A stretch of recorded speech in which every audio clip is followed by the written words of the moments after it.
তো হঠাৎ আজকে মনে হলো যে একটু ঘুরে আসি কোথা দিয়ে, অনেকদিন কোথাও যাওয়া হয়নি। তো যাই, ওই জন্য বাবাকে বললাম চল একটু মামা বাড়ি দিয়ে ঘুরে আসবো।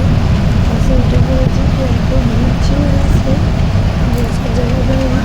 তো একটা দাদা ভাই আমাকে জায়গা করে দিল, আমার বাবাকে নিয়ে ব্যাগ নিয়ে বসবো, না তো অসুবিধা হচ্ছিলো। তাই হচ্ছে যে আমাকে জায়গা করে দিয়েছে, বাসের আগে দিয়ে বসেছি।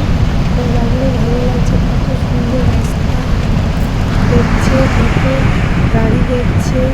এই জন্য ভাবলাম তোমাদের সাথে শেয়ার করি। তো গাড়ি যাচ্ছে, আমার বাবু জানলা দিয়ে শুধু দেখছে। করেছি ফাইনালি খুকুরদাতে।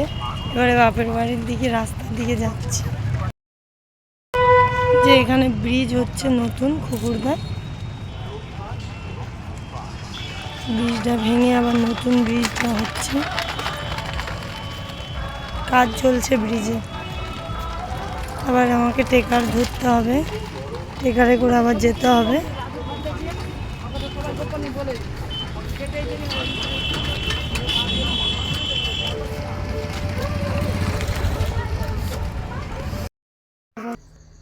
বাড়িতে আমার বাবু এসার সঙ্গে সঙ্গেই ঠাকুরের কাছে চলে গেছে, বলছে আমি নম পূজা করব। তো অনেকটা পথ জার্নি করে এলাম, তো পরে কথা হবে, টাটা।